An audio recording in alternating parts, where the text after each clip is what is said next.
faith. I use it at Sedalia in our church regularly. I say faith is confidence in God. Have confidence in God. Years ago, when Bob Jennings, my co-pastor, was diagnosed with cancer, and it looked like, barring a miracle, he was going to go to glory, and I was going to have to continue on as a single pastor. That was very scary for me. Just about that time, Brother Conrad Merle came to Sedalia to visit. And Conrad, you know, he's a pastor's pastor, and he spent time with us in our home, and I found myself seated on the couch with him on one occasion, and I was pouring out my fears to him, and I said, I'm ashamed. I feel like a crybaby. And you know how Conrad is. He's not very wordy. He said, well, so is David. That made me feel a lot better. And then he said, Clint, you are God's responsibility. And he spoke of this plaque that he had on his desk back in Bentley, and it said, God is enough. He said, God is enough for you. Well, that was very impacting, and I was bold, and I asked him, would it be possible if I could have that plaque when you're done with it for a keepsake? He said, I'll put your name on it.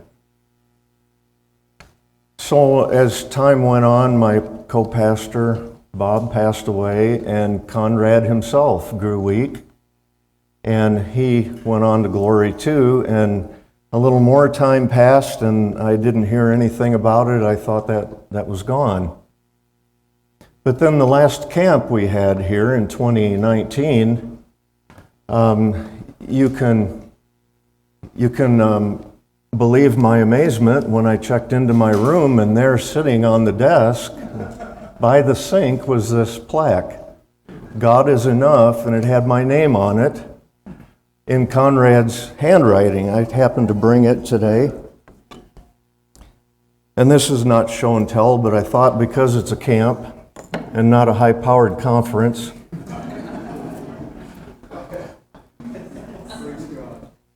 so some of you in the back probably can't read that, but when you look at it, picture Brother Conrad telling me that God is enough. Now, what I'm trying to get across to you is, no matter the big changes, God is enough. And I want to spur you on to more faith today, confidence in God. You know, what is unbelief? If faith is confidence in God, unbelief is nothing more than a no vote of confidence in God. And that's why unbelief is so insidious. Well, the portion of Scripture I want to preach tonight is found at the very end of the book of Habakkuk. If you'll join me there, Habakkuk chapter 3.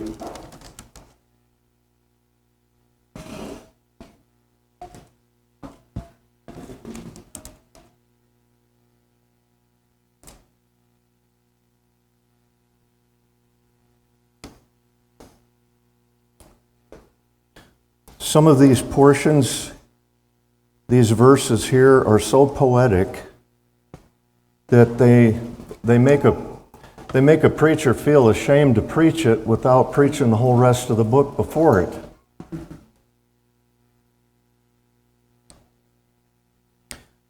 But it'll be so tonight. Verse 16, I heard and my inward parts trembled. At the sound my lips quivered. Decay enters my bones.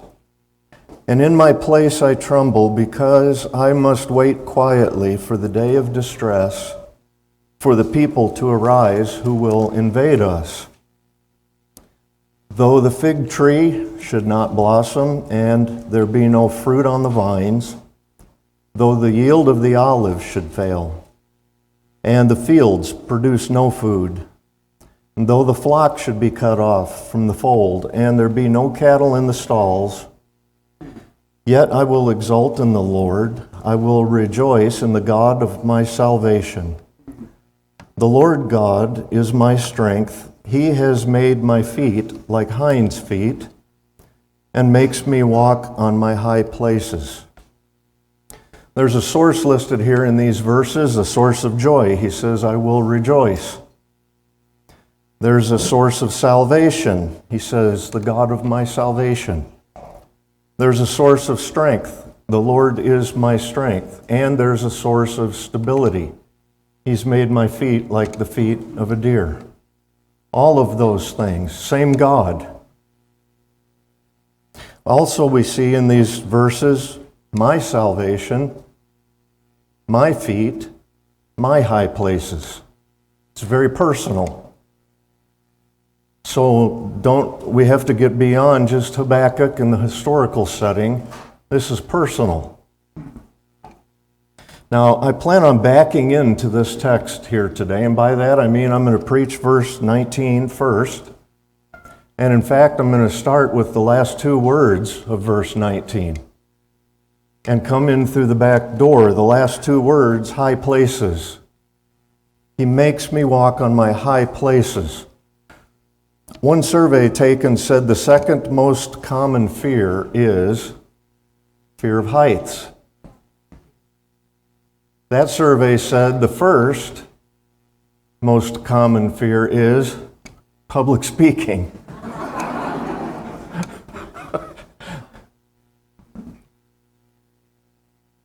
In a group this size, there's got to be a bunch of people afraid of heights. So what are high places? Well, first, this is an analogy. It's a word picture, imagery. I mean, Habakkuk is not perched out on a cliff somewhere. He's saying, this is my reality right now. This is my life. And maybe it's yours as well. High places, what are they? Well, you've always heard, don't look down. They're paralyzing. High places are very fearful. They're breathtaking. They're dizzying. We get that in verse 16. Habakkuk's describing what his situation is like, and he's afraid. In high places, you feel personally vulnerable, unprotected, exposed, dangerous. They're high-risk places. I've had the opportunity to work at heights before. I was an electrician. I worked construction, industrial construction, and I spent plenty of time up in the steel, they call it. Up on catwalks, up on vessels, up on smokestacks, and those kinds of things. I never really got used to it. Some days better than others, and you wouldn't think that, maybe. But on a bad day, you couldn't do anything without shaking. And it was a paralyzing fear. It's difficult to maintain balance in a high place. It's very difficult to find any stability in a high place. They're tenseful, they're stressful, uncomfortable situations. You don't dare relax there. Fatigue sets in. Physical fatigue, mental, emotional fatigue sets in. High places wear you out. Whenever you come down from the high place off of the steel and you set your feet, the last step onto the ground, it's like you can let go. They wear you out. Every movement is cautious, deliberate, intentional, measured. It's easy to lose your grip. Easy to lose a foothold. Some of you that have hiked in high places, you know what I'm talking about. It's easy to fall. Some of the surfaces are rough and crumbly, others are smooth and slick. They're always narrow, always steep. There's an overwhelming sense that right now in this place there is a lot at stake. There's a great potential for catastrophe. Things could go real bad real quick when you're in the high place. You have a runaway imagination? You ever had one of those before? And sometimes you're in the high place for a long time. There's confusion in the high place. Back in chapter 1, verse 13 and 14, Habakkuk says, "Why do you? Why are you? Why have you?" Confusion. There's the providential aspect. It says, He makes me walk on my high places. Or He causes me, some versions read, to walk on my high places. Honestly, I don't want to be here. If I could avoid it, I wouldn't be in this high place. I didn't choose to be here. In fact, I don't know how I got here in the first place. How could it all unfold this way? What strange alignment of seemingly impossible circumstances have brought me to this spot? Confusion. You know, Satan will 100 times a day, even moment by moment, shake our confidence that ought to rest in God, unless we're fully persuaded that God, by His secret providence, somehow regulates all of these things.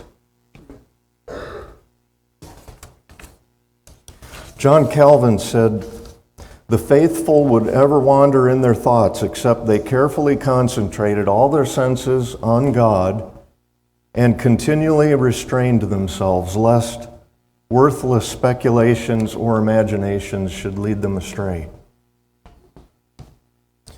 You know, Charles Spurgeon, he had his share of high places. He preached in a church that seated 5,000. There was enough room for 1,000 more people to stand. He was constantly slandered by the public and by other religious people.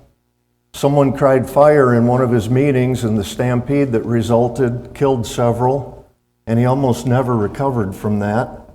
He had depression where he would cry for hours, not even knowing why. He had gout and other physical ailments. He managed a pastor's college, a boys and girls orphanage, and did all of the writing that he did, and he had a wife that, due to a botched surgery, was practically an invalid. Those are some high places. He had this to say under the providential aspect: "It would be a very sharp and trying experience to me to think that I have an affliction which God never sent me, that the bitter cup was never filled by His hand, that my trials were never measured out by Him, nor sent to me by His arrangement of their weight and quantity." High places, you notice they're plural. You don't just go through one. In most people's experience, there are many and not one. He says, "my high places," in verse 19. They're personal. Mine are not yours, yours are not mine. We each have our own. What were Habakkuk's high places? Well, the invasion of the enemy in verse 16. He said, "I must wait quietly for the day of distress, for the people to arise who will invade us." God was going to use the Chaldeans to punish the nation. And the predictable devastation of the enemy was also a high place. Verse 17, all of those things.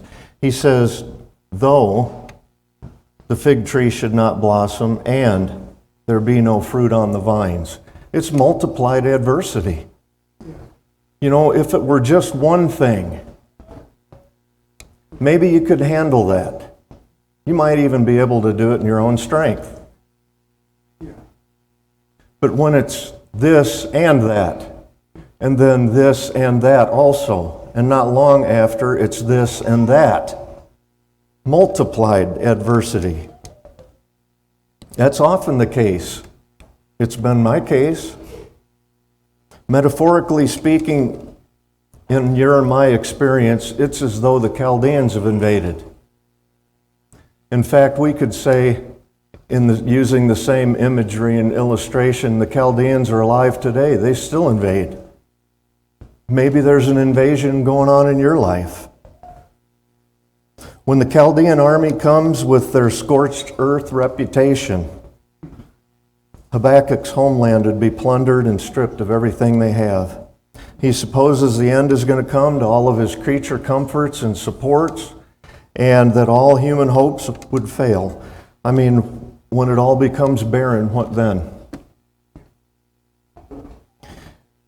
It has to be a terrible feeling to know that calamity is coming, but there's nothing one can do to prevent it. Someone said if Habakkuk looked ahead, he saw a nation heading for destruction, and that frightened him. When he looked within, he saw himself trembling with fear, and when he looked around, he saw everything in the economy about to fail and fall apart. But when he looked up by faith, he saw the greatness and the providence of God, and that's when he received comfort. So he makes me walk on my high places. And he does that by equipping me. He has given me feet like a deer's feet, Hinds' feet. Remarkably equipped. In other words, it's not going to be the end of me. I'm not going to plummet to my death. Somehow I'm still here.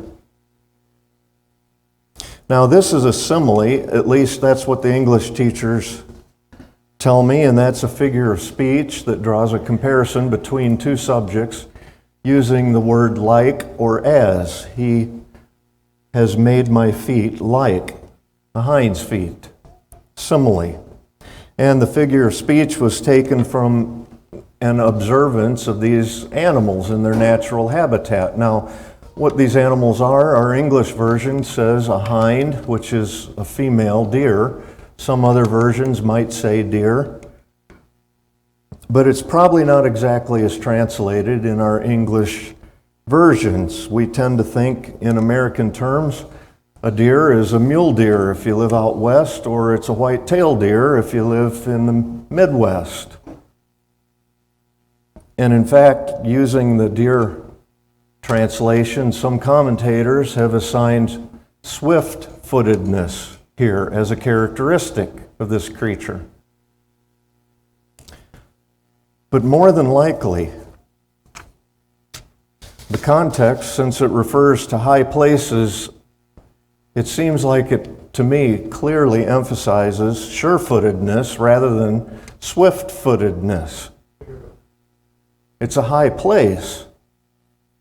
The commentators say, well, Habakkuk's saying he can run away from his enemies like a deer, swift-footed. They bound gracefully along the field. But that's not what's being talked about. It's a high place like I just described to you. There's a lot at stake here. Most likely the animal Habakkuk had observed was an ibex. And I didn't know anything about them. I'm not knowledgeable that way, but in my studies, the wilderness cliffs of Israel, I discovered, are home to the largest herds of Nubian ibex in the world. That further leads me to believe that's what he's talking about. Now, the ibex, they're equipped with a cloven foot, split, but they're different from other creatures in that the two parts of each foot operate independently from each other, like fingers. And they're sharp around the edge, and they have a soft underneath side of the foot. And even their babies, within a few hours of being born, are incredibly sure-footed. I saw a Planet Earth video one time, and it showed a fox chasing a new baby ibex. And it was, of course, on the high cliffs, and the fox was fast, and it was, right behind that ibex. And I wondered if it was going to be one of those sad episodes where the baby gets captured and you got to watch it die. But that thing was springing around, up and down, jumping, the fox right behind it, until finally the ibex reached a spot and he stopped. The baby stopped. And the fox ran up above it and he wasn't even 10 feet over it. But as the camera panned out, you begin to see that the spot that ibex stopped on was vertical. And he was standing there, stuck to the side, and the fox didn't dare go there. He gave up the chase. That's what I think Habakkuk is talking about here. He gives me that kind of stability. There's a dam in Italy called the Cingino Dam. It's near the Swiss border. And again, the only reason I know this, it's not because I'm so well read. It's because I have a computer and I can type with 2 fingers. But there's a dam in Italy called the Cingino Dam. It's 160 feet tall, and it's famous. You can look it up on YouTube and see for it yourself. It's really impressive. It's famous because the ibex climb this dam in order to lick the salt and the minerals that seep through it. And it shows these creatures, along with their babies, perched on the side of this thing, somehow. I think that's what Habakkuk's talking about. He makes my feet like that, so that I can stand in these high places. I think of Psalm 66 and verse 9 in this regard, who keeps us in life and does not allow our feet to slip. He keeps us where? In life. That's what I need. That's what I want. Isaiah 41:10, do not fear, for I am with you. Do not anxiously look about you, for I am your God. That's what you do in a high place. You anxiously look about you. I will strengthen you. Surely I will help you. Surely I will uphold you with my righteous right hand. Now, I told you my definition of faith was confidence in God. Martin Lloyd-Jones says faith is refusing to panic. I like his better. Faith is refusing to panic, and that's what you do when you're in a high place. When I was working construction, I alluded to that. I'll use an illustration from there. On one occasion, I had to weld brackets up in the steel, and I was quite a ways up. I don't even remember how far now. I had to weld brackets for a conduit run on the face of a beam, the outer face of a beam. It required me to go over the handrail, make my way along to this beam in order to weld brackets that go up the side of it. Now, I had a safety belt. Back in those days, it was okay with OSHA to have a safety belt. Nowadays, OSHA doesn't allow that. It's a full body harness. But in the early days, I had a safety belt. When I got in position on the face of this beam, I was holding on to the beam for everything I was worth, and I had to take my lanyard, unhook it from one side, reach around the beam, bring it over, hook it onto the D-ring on the other side. So far, so good. Then it's required to do the last thing you want to do when you're in a high place. You've got to lean back against that lanyard and you've got to let go. Because you can't do any work if you're white-knuckled holding on to that beam.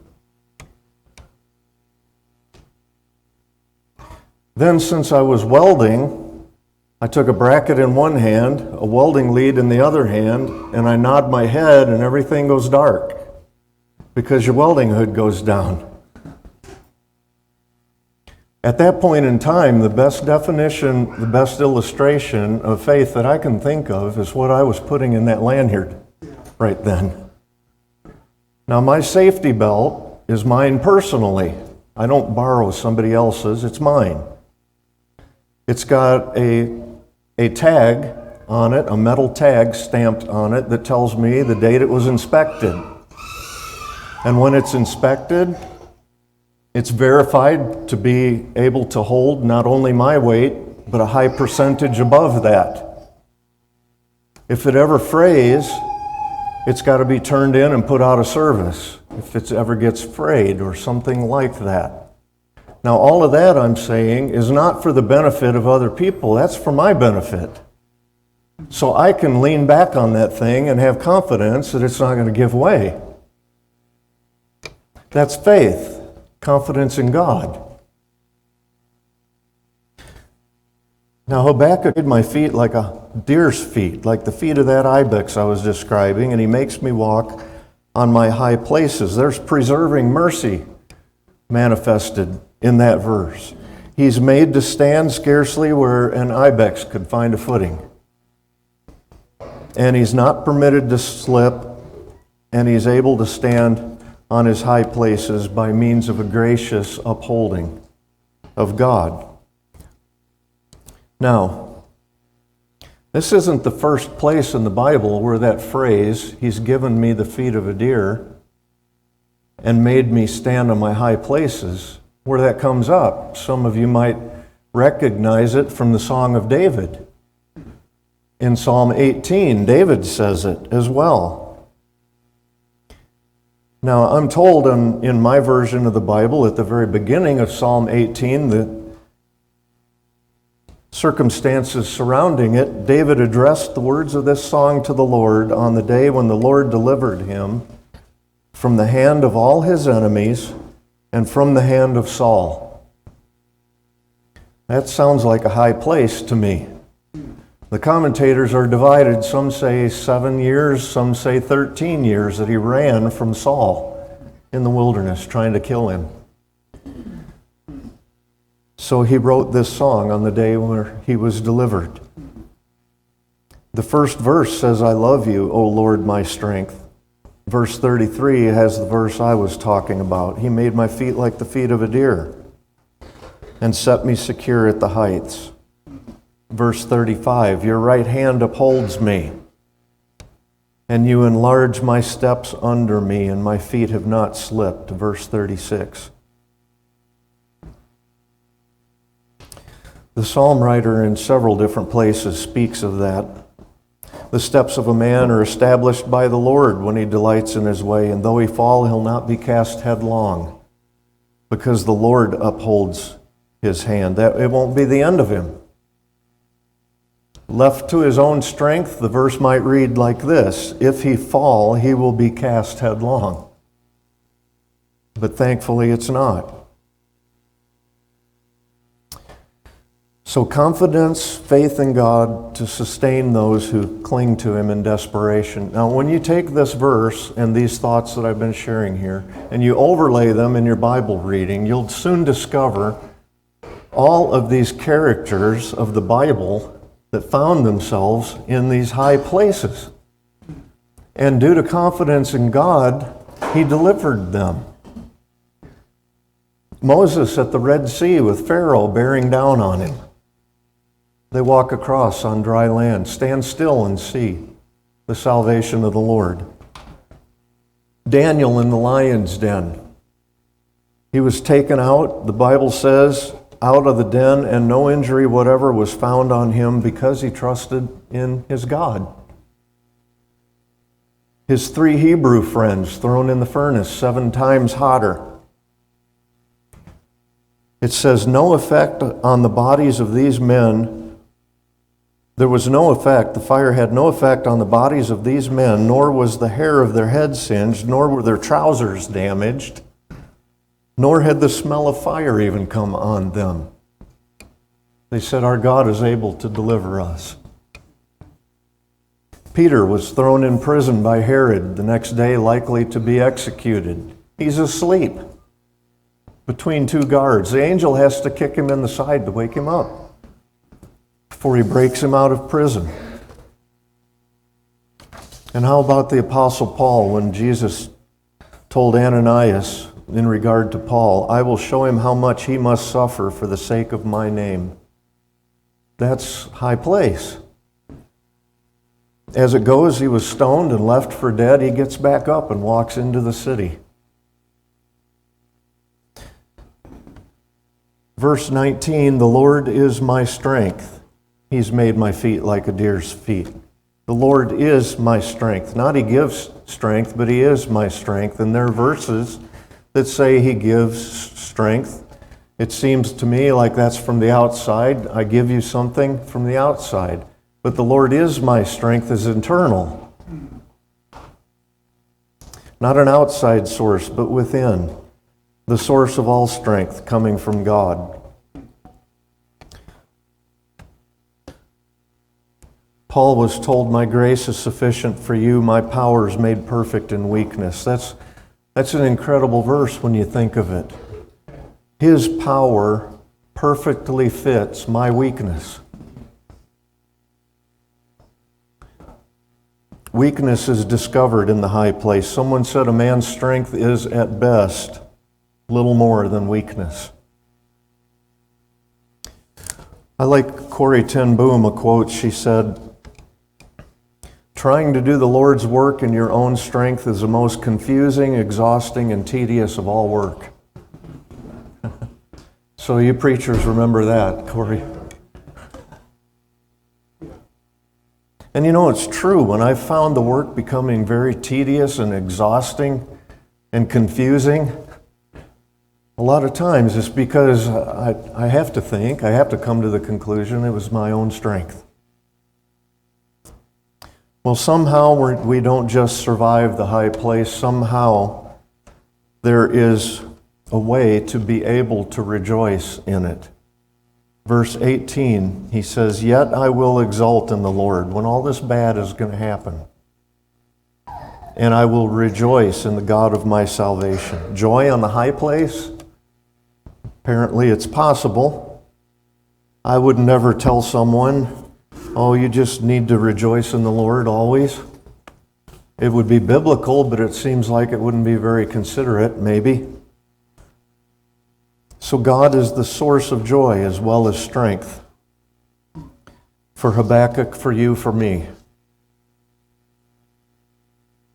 G. Campbell Morgan, he said this in regard to this idea of rejoicing in the Lord. He said, I will exult in the Lord, I will rejoice in the God of my salvation, not in circumstances, but over them. Not simply in the part that is seen, but in the whole that faith alone can comprehend.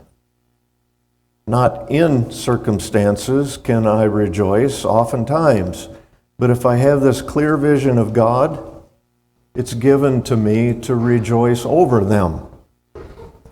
If I simply look at them, my heart will be depressed, filled with a sense of sorrow. But if I see the whole, the ultimate, the unveiling of the purpose of God, if I really believe that the bud may have a bitter taste, but sweet will be the fruit, if I have seen God and know that His purpose is a purpose of great love, then surely I may triumph over circumstances, not in self, but in God. God is enough. Confidence in God. I want to close with a verse from a song that William Cooper wrote. The song is Sometimes a Light Surprises, and the verse is dealing with these thoughts I've been sharing with you here from Habakkuk, especially verse 17. He says this, "Though vine nor fig tree neither their wonted fruit should bear, though all the field should wither, nor flock nor herd be there, yet God the same abiding, his praise shall tune my voice, for while in him confiding, I cannot but rejoice."